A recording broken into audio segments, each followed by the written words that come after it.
नमस्कार विद्यार्थी मित्रमैत्रिणींनो, विवेकानंद महाविद्यालयाच्या ऑनलाईन वर्गामध्ये मी सौ साळुंके मॅडम तुमच्या सर्वांचं स्वागत करते। आधीच्या व्हिडिओमध्ये आपण अभ्यासक्रमाची ओळख करून घेतली, एक पाठ शिकलो, एक कविता शिकलो आणि व्याकरणाचा काही भाग आपण शिकलो। तर आपल्या पाठ्यपुस्तकाचे जे 5-6 भाग आहेत त्याच्यापैकी चौथा भाग आहे उपयोजित मराठी। आता उपयोजित मराठीचा अर्थ असा की जिथे आपल्या मराठी भाषेचा आपल्याला उपयोग करून घेता येईल आपल्या आयुष्यामध्ये, व्यवसायासाठी किंवा पोटापाण्यासाठी आपल्याला जर काही करायचं असेल तर तिथे आपल्याला ह्या भाषिक कौशल्याचा वापर नक्की करता येईल। आता उपयोजित मराठी म्हणजे नेमकं काय बघा, की आपल्याला भाषा लिहिता येते, वाचता येते, आपल्याला ऐकून म्हणजे श्रवण कौशल्य आपल्यामध्ये आहे की ऐकून आपल्याला चांगल्या तऱ्हेने समजतं, आपल्याला मराठीमध्ये चांगलं भाषण येतं, संभाषण करता येतं, वाचन आपलं चांगल्या प्रकारे आपण करू शकतो आणि लेखनसुद्धा। आणि लेखन कौशल्य आपण निबंध लेखन शिकलो, पत्रलेखन, बऱ्याच गोष्टी आपण शाळेत शिकलो आहोत। आता हे सगळं अभिव्यक्त करायचं म्हणजे प्रकट करायचं प्रत्यक्ष व्यवसायामध्ये आपल्याला। अभिव्यक्ती म्हणजेच काय की आपण संवाद साधतो किंवा आपलं मत प्रकट करतो, लिहून, वाचून, बोलून आपण आपलं सगळं हे कौशल्य प्रगट करतो, त्याला म्हणायचं अभिव्यक्ती। तर हे करून आपण ह्या गोष्टी आत्मसात करून आपल्याला कुठल्या व्यवसाय आता करता येतील मराठी भाषेचा वापर करून, आपल्या मराठी भाषेचे कौशल्याचा जो वापर करून आपल्याला व्यावसायिक संधी कशा प्रकारे आपल्याला उपलब्ध होतील हेही आता आपल्याला शिकायचं आहे। कारण जग स्पर्धेचं आहे आणि त्यामुळे आणि मातृभाषा तर आपली सगळ्यात श्रेष्ठ आहे। म्हणजे मातृभाषेत आकलनही सोपं जातं, काम करणंही सोपं जातं आणि त्यामुळे हा भाषेचा वापर करून आपल्याला अनेक व्यावसायिक संधी प्राप्त करून घेता येतील। सगळ्यात पहिल्यांदा आपण 11वीमध्ये पाहिलं बघा, शाळेमध्ये तुम्ही पत्रलेखन शिकलात, 11वीमध्ये जाहिरात लेखन, बातमी लेखन, सूत्रसंचालन, अनुवाद, मुद्रित शोधन, नंतर ब्लॉग लिहायचं आणि रेडिओ जॉकी म्हणजे RJ। तुम्ही बऱ्याचशा FM रेडिओ स्टेशन्सवर RJ त्याचं बोलणं ऐकलं असेल की मराठी भाषेवर प्रभुत्व असेल तर तुम्हाला उत्तम रेडिओ जॉकी बनता येतं। आणि अशा प्रकारे आपण आपल्या भाषेचा वापर करून आपण छान म्हणजे आपण एक व्यावसायिक संधी आपल्याला उपलब्ध होऊ शकते किंवा एक चांगल्या प्रकारे व्यवसाय आपल्याला करता येतो। जेवढं आपण नुसती भाषा शिकून उपयोग नाही, अनेक कौशल्य आपण शिकलो तर आपल्याला त्याचा जास्तीत जास्त वापर आपल्या स्वतःच्या व्यवसायामध्ये किंवा इतर ठिकाणी आपल्याला करता येईल। आता 12वीच्या वर्गामध्ये आपल्याला 4 भाषेचे उपयोजन शिकायचं आहे, ते म्हणजे मुलाखत, माहितीपत्रक, अहवाल आणि वृत्तलेखन। तर त्याच्यापैकी पहिले 2 मुलाखत आणि माहितीपत्रक हे आपल्याला फर्स्ट टर्ममध्ये म्हणजे प्रथम सत्रामध्ये शिकायचं आहे। आता माहितीपत्रक म्हणजे काय आपण माहिती घेऊ की माहितीपत्रकाची गरज काय। आता माहितीपत्रक म्हणजे तुम्हाला नावावरून लक्षात आलं असेल की एखाद्या गोष्टीची माहिती देणे। आता ही माहिती बघा कशा प्रकारे देता येऊ शकते बघा। आता एखादं तुम्हाला मित्राला भेटायचं आहे किंवा तुमच्या मित्राच्या सगळ्या मित्रांना एके ठिकाणी कुठेतरी भेटायचं आहे, कॉलेजमध्ये, ट्युशनमध्ये किंवा एखाद्याच्या घरी अभ्यासाला जमायचं आहे, तुम्ही ही माहिती कशी पोचवता? तर आजकालचा संपर्क साधन म्हणजे सर्वात सोपं मोबाईल, मग तुम्ही मेसेज पाठवता। आता हे सुद्धा काय झालं, एक प्रकारची माहिती पोचवण्याचा हा मार्ग झाला। मग आता दुसरं आपण बघतो टीव्हीवर, वर्तमानपत्रामध्ये किंवा मासिकांमध्ये, त्रैमासिकामध्ये, दिवाळी अंकामध्ये तुम्ही बघता जाहिराती, पेपरमध्ये छोट्या जाहिराती, मोठ्या जाहिराती, दिवाळी अंकामध्ये सचित्र जाहिराती, रंगीत जाहिराती। आता हे काय आहे सगळं की तुमच्यापर्यंत माहिती पोचवण्याचे हे मार्ग आहे। पण कधी ही माहिती त्याच्यापेक्षा जास्त सखोल अशी दिली जाते, त्याच्यात बारीक सारीक तपशील पण देते जातात, त्याच्यामुळे विश्वासार्हता वाढते आणि खूप चांगल्या प्रकारे माहिती आपल्याला त्या ग्राहकाला मिळू शकते आणि म्हणून तिथे माहितीपत्रकाची आपल्याला गरज पडते। आता उदाहरणार्थ जेव्हा तुम्ही 11वीत ॲडमिशन घेतली तेव्हा तुम्ही प्रॉस्पेक्टस घेतला कॉलेजचा, महाविद्यालयाचा। आता प्रॉस्पेक्टस म्हणजेच काय की ते महाविद्यालयाचं एक माहितीपत्रक आहे की त्याच्यामध्ये कोणकोणते कोर्स आहेत किंवा कशा प्रकारच्या सुविधा आहेत किती क्लासरूम अवेलेबल आहे, तुम्हाला स्वच्छतागृह आहे का, अजून कुठल्या सोयी सुविधा उपलब्ध आहेत, हे त्या पत्रकामध्ये सांगितलेलं आहे. थोडक्यात हे झालं महाविद्यालयाचं माहितीपत्रक. तर अशा प्रकारे ही माहितीपत्रकाची गरज आपल्याला का आहे, कुठे आहे आणि माहितीपत्रक कसं तयार करायचं, फक्त एवढे सोपे साधे 4-5 मुद्दे या पाठामध्ये आपल्याला शिकायचं आहे. बघा, आता माहितीपत्रकाची गरज का पडली, कारण आपण बघतो की स्पर्धेचं युग आहे. जागतिकीकरणामुळे आणि व्यापारीकरणामुळे काय झालं की ग्राहक अधिक चौकस आणि चिकित्सक झालेला आहे. आता उदाहरणार्थ की जसं मी सांगितलं, जागतिकीकरण आणि व्यापारीकरण, की साधं एक आपण पेन जर घेतला तर ह्या पेनचे हजारो प्रकार, हजारो ब्रँड्स, हजारो नावांनी आणि वेगवेगळे प्रकारही उपलब्ध आहेत. मग आपण कोणता घेऊ की जो आपल्याला परवडेल, ज्याचं आपल्याला वैशिष्ट्य आवडलेलं आहे, असाच पेन आपण वापरू. किंवा साधं मोबाईलचं उदाहरण घ्या, किंवा अजून तुम्ही जे कपडे वापरता, तुम्ही ज्या महाविद्यालयात जाता, तिथे सगळी माहिती तुम्ही घेतलेली असते आणि नंतरच तुम्ही त्याचा वापर करता. तर जागतिकीकरणामुळे आणि व्यापारीकरणामुळे काय झालं आहे की ह्या गोष्टींची अनेक प्रकारची उपलब्धता आपल्या देशामध्ये आहे. मग नेमकं आपण कुठलं घेतलं पाहिजे की हेही आपल्याला पटलं पाहिजे. आणि ह्यामुळे काय झालं आहे, फक्त ग्राहकाचाच फायदा नाही, तो उत्पादक आहेत किंवा सेवा पुरवणाऱ्या संस्था आहेत, शैक्षणिक संस्था आहेत, यांच्यामध्ये आता जणू काही स्पर्धा सुरू झालेली आहे, चढाओढ आहे की आपण जास्तीत जास्त चांगल्या प्रकारे माहिती लोकांपर्यंत पोचवली पाहिजे. आता नुसती माहिती पोचून जाणार नाही, त्याच्यात खोटं तर लिहिता येणार नाही, पण त्यामुळे काय झालं आहे, उत्पादनांचा दर्जा वाढला, शैक्षणिक संस्थांचा दर्जा वाढला, सेवा, कारण त्यांना ते करणं भाग आहे. जर ग्राहकाला आपल्याकडे किंवा जो कोणती सेवा घेणार आहे, ती वस्तू विकत घेणार आहे किंवा एखाद्या आपण शैक्षणिक संस्थेमध्ये शिकणार आहे, त्या प्रत्येक व्यक्तीला ते दर्जेदार मिळेल असंच त्यांना आता प्रयत्न करावे लागत आहेत. आणि त्यामुळे हे माहितीपत्रकामुळे काय झालं, तो एक फायदा झाला आहे की दर्जा सुधारला आहे आणि आपल्याला अनेक प्रकारचे उत्पादनं उपलब्ध झालेले आहेत. अनेक विविध आपण म्हणू ऑप्शन्स, आपल्याला पर्याय खूप उपलब्ध झालेत आणि हे सगळे पर्याय कसे योग्य आहेत हे आपल्यापर्यंत पोचवण्यासाठी हे माहितीपत्रक काम करत असतं. आणि म्हणून माहितीपत्रकाची आता गरज निर्माण झाली की घर बसल्या एखाद्या व्यक्तीला हे माहितीपत्रक लिखित स्वरूपात मिळू शकतं आणि ते मिळालं तर त्यांना जास्त आनंद होतो की आपल्याला सगळं बसल्या बसल्या घर बसल्या मिळत आहे. आणि म्हणून ही मानसिकता ओळखली. कुणी ओळखली? व्यावसायिकांनी ओळखली, सामाजिक कार्य करणाऱ्या लोकांनी, शैक्षणिक संस्थांनी, आर्थिक व्यवहार करणाऱ्यांनी, इवन हॉस्पिटल्ससुद्धा आता वेगवेगळ्या सोयीसुविधा देतात किंवा एकाच छताखाली अनेक प्रकारचे रोगांचे उपचार करणारे डॉक्टर उपलब्ध आहेत, सोयीसुविधा उपलब्ध आहेत. मग त्यांची माहिती आपल्याला घरपोच मिळते ह्या माहितीपत्रकामुळे. जसं जाहिरातीमुळे आपण बघतो की थोडक्यात आपल्याला ही सगळं माहिती मिळते, तसंच हे माहितीपत्रक आहे. तर आता माहितीपत्रकाचं स्वरूप म्हणजे थोडक्यात काय बघा, पुस्तकात व्याख्या सांगितली आहे. माहितीपत्रक म्हणजे वैशिष्ट्यपूर्ण माहिती देणारे परिचयात्मक पत्रक. कुठल्याही गोष्टीचा परिचय आपल्याला ते करून देते, ओळख करून देते. हे एक प्रकारे उत्पादन, सेवा, संस्था लोकांपर्यंत पोहोचवण्याचं हे एक मार्ग आहे किंवा साध्य आहे.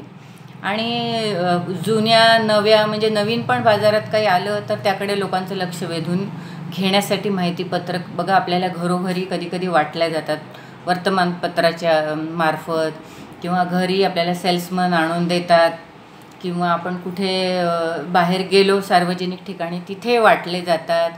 त्याचा उद्देशच हा असतो की हे नवनवीन जे आहे उत्पादन किंवा योजना लोकांपर्यंत सहजरित्या पोचल्या पाहिजेत. आणि म्हणून लोकांचं मत, जनमत आकर्षित करण्यासाठी हे सगळं लिखित स्वरूपात दिलं जातं. पुढे बघा, माहितीपत्रकामुळे काय होतं, कमी वेळात कमी खर्चात ग्राहकापर्यंत पोहोचता येतं. म्हणजे अप्रत्यक्षरित्या ते जाहिरातीचंच काम करतं. आणि ते वाचता क्षणी लोकांना वाटलं पाहिजे की अरे वा हे चांगलं आहे किंवा ते वाचल्यावर त्यांच्या मनात कुतूहल निर्माण झालं पाहिजे, उत्कंठा निर्माण झाली पाहिजे, औत्सुक्य जागं झालं पाहिजे, की फक्त तुम्हाला रंगीत चित्र देऊन चालणार नाही किंवा ठळक 2-4 ठळक मथळे दिले असं चालणार नाही. नेमकं त्याच्यात तुम्हाला त्याची योग्यता किंवा त्याची थोडक्यात आपण म्हणू की ते कशा प्रकारे योग्य आहे तुमच्यासाठी म्हणजे ग्राहकांसाठी, हे त्या माहितीपत्रकात संपूर्ण माहिती आली पाहिजे. याला आपण म्हणणार की माहितीपत्रकाचं स्वरूप. आता आपण बघू माहितीपत्रकाची गरज कोणकोणत्या क्षेत्रात आहे, म्हणजे तुम्हाला कळेल की आपल्याला किती व्यावसायिक संधी उपलब्ध आहेत. आता माहितीपत्रक तुम्हाला तयार करून देता येतं किंवा तुम्हाला तुमच्याजवळ काही टॅगलाईन असतील किंवा तुम्हाला छान सुंदर लेखन करता येत असेल तर ते तुम्ही विकू शकता वेगवेगळ्या कंपन्यांना, उत्पादक कंपन्यांना. किंवा ते लिखाणाचं किंवा डिझाईन करण्याचं म्हणजे त्याचं आरेखन, त्याचं चित्रण की कशा प्रकारे हे केलं तर योग्य होईल, आकर्षक होईल, त्याची आकर्षक मांडणी कशी करायची, कुठल्या पानावर कोणती माहिती मांडायची, हे सगळं तुम्हाला येत असेल तर तुम्हाला छान एक व्यावसायिक संधी उपलब्ध होऊ शकते. आता बघा माहितीपत्रकाची गरज पुस्तकात दिलेले वाचते मी.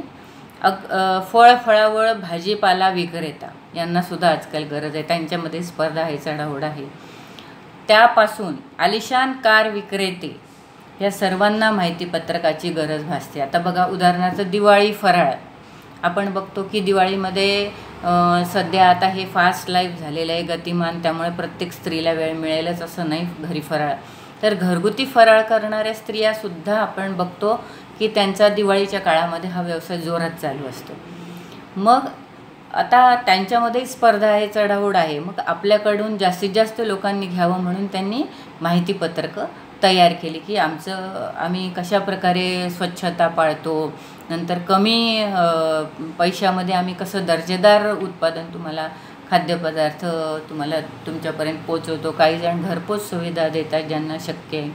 तर ही सगळी माहिती तुम्हाला ही पत्रकाद्वारे पोचू शकते. म्हणजे दिवाळीचा फराळ ह्याच्यात आपण बघतो की फक्त दिवाळी फराळ करणं हा एवढाच व्यवसाय नाही, तर त्याची माहिती पोचवणं, त्याचं जाहिरात करणं, त्याचे घरपोच नेऊन देणं, म्हणजे कितीतरी व्यवसाय तुम्हाला उपलब्ध आहेत. म्हणजे आपण आता असं म्हणू शकणार नाही की बाबा बेकारी वाढती आहे असं आहे तसं आहे आणि सरकार तरी किती जणांना नोकऱ्या देणार. म्हणून आपण स्वतःच समाजाची गरज ओळखायची आणि त्या व्यवसायात आपण पडायचं आहे. आता तुमच्यासारखे अनेक विद्यार्थी सकाळी वर्तमानपत्र पोचवतात घरोघरी, नंतर कॉलेजला येतात, मग अभ्यास करतात. नंतर काही विद्यार्थी रात्री रेस्टॉरंट्समध्ये वेटर म्हणून काम करतात. त्यांना कुठल्याही कामाची लाज वाटत नाही आणि कुठले काम करणं हे कमीपणाचं नाही, कारण आपण शाळेमध्ये मूल्य शिक्षणात शिकलो श्रमप्रतिष्ठा, श्रमालाही तेवढीच प्रतिष्ठा दिली पाहिजे. जी आपण बघतो की एक उच्च शिक्षित अधिकारी असो किंवा त्याचं ऑफिस झाडणारा कर्मचारी असो, दोघांच्याही काम तेवढ्याच प्रतिष्ठेचं आहे. म्हणजे पगार कमी आहे, पगार जास्त आहे, राहणीमान चांगलं आहे, याच्यावर त्या कामाची प्रतिष्ठा ठरू नये. खरं तर आपण शिकलो श्रमप्रतिष्ठा शाळेमध्ये मूल्य शिक्षण, पण आपण तसं वागायलाही पाहिजे. म्हणून कुठलंही काम करण्याची लाज बाळगू देऊ नका. जो व्यवसाय आपल्याला दिसतोय की ह्याला डिमांड आहे, ह्याला मागणी आहे, तो आपण करायला पाहिजे. आणि म्हणून प्रत्येक वेळी नोकरी मिळेलच याची खात्री नाही किंवा मिळेपर्यंतसुद्धा आपण अनुभव म्हणून हे कामं करू शकतो. तर हे झालं दिवाळी फराळ.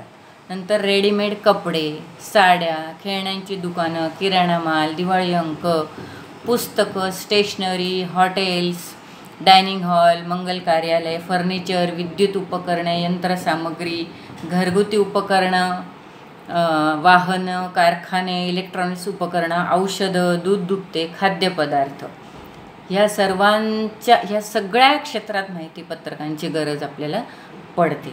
आता आणखीन बघा, सार्वजनिक सेवा पुरवणारी नाट्यगृह, सिनेमागृह, सहकारी संस्था, आर्थिक आणि शैक्षणिक संस्था, सामाजिक आणि साहित्यिक संस्था, सांस्कृतिक आणि क्रीडा संस्था, कंपन्या, हॉस्पिटल्स, पर्यटन संस्था, LIC, पोस्ट, बँका, पतपेढ्या, बचत गट, ह्या सगळ्या ठिकाणी माहितीपत्रकाची गरज आहे. आता एक उदाहरण घेते मी तुम्हाला. पहिल्यांदा मी हॉस्पिटल्सचं सांगितलं, आता LICचं सांगते. LIC म्हणजे विमा कंपनी. आता सरकारी तर आहेच, पण आता अनेक खाजगी विमा कंपन्या पण निघाल्या आहेत.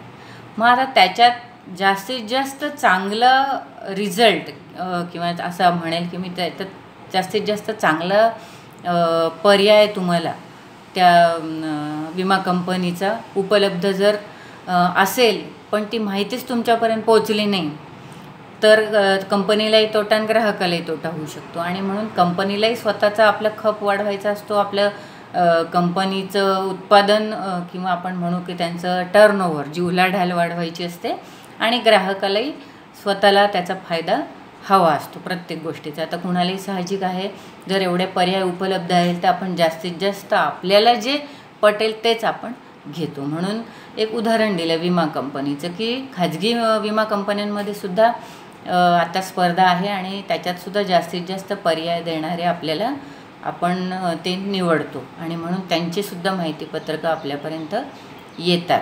आता त्याचे पण अनेक मार्ग आहेत, तो भाग आपण नंतर बघूया. आता अजून बघूया कला क्षेत्र, संगीत क्षेत्र, छोटे मोठे अभ्यासक्रम, शेती अवजारं, बांधकाम साहित्य, प्रवासी कंपन्या, रोपवाटिका यासारखी अनेक क्षेत्र आहेत. म्हणजे जिथे जिथे लोकमत आकर्षित करण्याची गरज आहे तिथं माहितीपत्रक आवश्यक ठरतं. म्हणजे जिथे खूप लोकांना सहभागी करून घेण्याची आवश्यकता आहे तिथे हा सोपा मार्ग आहे की माहितीपत्रक पोचवलं जातं. त्याला कोणी ब्रोशर म्हणेल किंवा अजून त्याला काही अनेक शब्द आहेत. आता उदाहरणार्थ समजा एखादा कार्यक्रम आहे आपल्या शहरामध्ये, तर रेडिओवरून जाहिरात केली जाते, टी व्हीवरून जाहिरात केली जाते, किंवा आपण बघतो शहरामध्ये ठराविक ठिकाणी भिंतीवर त्याचे पोस्टर म्हणजे भित्तीपत्रकं लावली जातात. हे काय आहे, एक प्रकारे लोकांना माहिती देण्याचा तो प्रकार आहे. मग त्याच प्रकारे माहितीपत्रकामध्ये मात्र अधिक सखोल माहिती दिलेली असते, बारीक सारीक तपशील. त्याचं उदाहरण मी तुम्हाला पुढच्या व्हिडिओत शिकवणारच आहे की बारीक सारीक तपशील का आवश्यक ठरतो. त्याच्यानंतर बघा की त्याच्यामध्ये काय काय असतं बघा माहितीपत्रकामध्ये, की आपलं वैशिष्ट्य काय, एखाद्या खाद्यपदार्थाचं किंवा एखाद्या रेडीमेड कपड्याचं दुकान आहे तर त्याचं वैशिष्ट्य काय, आपल्याकडून ग्राहकाला होणारा फायदा कोणता आणि वेगळेपण काय. कारण मग अनेक एकसारखेच अनेक ब्रँड उपलब्ध असतील, पर्याय उपलब्ध असतील, तर ग्राहकाला प्रश्न पडतो बाबा कोणता घ्यावा, किंवा एखादा तुम्हाला कोर्स करायचा आहे तर कुठल्या कॉलेजमधून शिकावा. तर नेमकं त्याचं वेगळंपण काय, की का बरं मग विद्यार्थ्यांनी या कॉलेजमध्ये घ्यावं, का बरं विद्यार्थ्यांनी हा शर्ट घालावा, असं त्या उत्पादन कंपनी किंवा सेवा पुरवणारी संस्था आहेत त्यांनी विचार करून आपलं वेगळेपण मांडलं पाहिजे. आणि हे माहितीपत्रकाचं सगळ्यात जास्त मोठं वैशिष्ट्य आहे. आता आपण बघितलं माहितीपत्रकाची गरज काय, माहितीपत्रक कोणत्या क्षेत्रामध्ये आपण त्याची गरज आपल्याला पडते, आपण कशा प्रकारे माहितीपत्रकं तयार करून घेऊ शकतो, घर बसल्या पोचवू शकतो. तर त्याच्यामध्ये आपण आता उद्याच्या व्हिडिओमध्ये आपण माहितीपत्रकाच्या रचनेची वैशिष्ट्ये बघू, की माहितीपत्रकाची रचना कशी करायची, आणि त्यानंतर आपण उदाहरण बघूया. आत्तापर्यंत आपण पाहिलं की माहितीपत्रकाची गरज का, आणि सगळ्यात महत्त्वाचं व्यावसायिक संधी या क्षेत्रामध्ये तुम्हाला उपलब्ध आहेत. आणि म्हणून माहितीपत्रक चांगलं शिकून घ्या, कसं लिहायचं, कसं तयार करायचं, त्याची आकर्षक मांडणी कशी तयार करायची, आणि त्याचा वापर करून आपल्याला कुठे आपल्याला नोकरी मिळेल का, किंवा आपल्या स्वतःच्या व्यवसायात आपल्याला त्याचा फायदा होईल का, किंवा ह्या क्षेत्रामध्ये फक्त रचना करून देणारी सुद्धा लोकांची गरज असते, की माहितीपत्रकाची रचना आयडिया सांगणारे, त्याची आकर्षक मांडणी सांगणारे, त्याची रचना कशी करायची, त्यानंतर कुठल्या प्रकारचे टॅगलाईन्स, मुख्य मथळा काय असेल हे सांगणाऱ्या लोकांची, ज्यांच्याकडे या कल्पना आहेत, ज्यांच्याकडे भाषेचा अगदी साठा आहे शब्दांचा, आणि छान प्रकारे त्यांना भाषा मांडता येते, अशा विद्यार्थ्यांना किंवा अशा लोकांना इथे निश्चित काम मिळू शकतं. तर आपण पुढच्या व्हिडिओमध्ये माहितीपत्रकाची रचना, त्याचं वैशिष्ट्य काय, आणि एखादं आपण उदाहरण बघू 1-2 की कशा प्रकारे माहितीपत्रकं तयार करायची. धन्यवाद.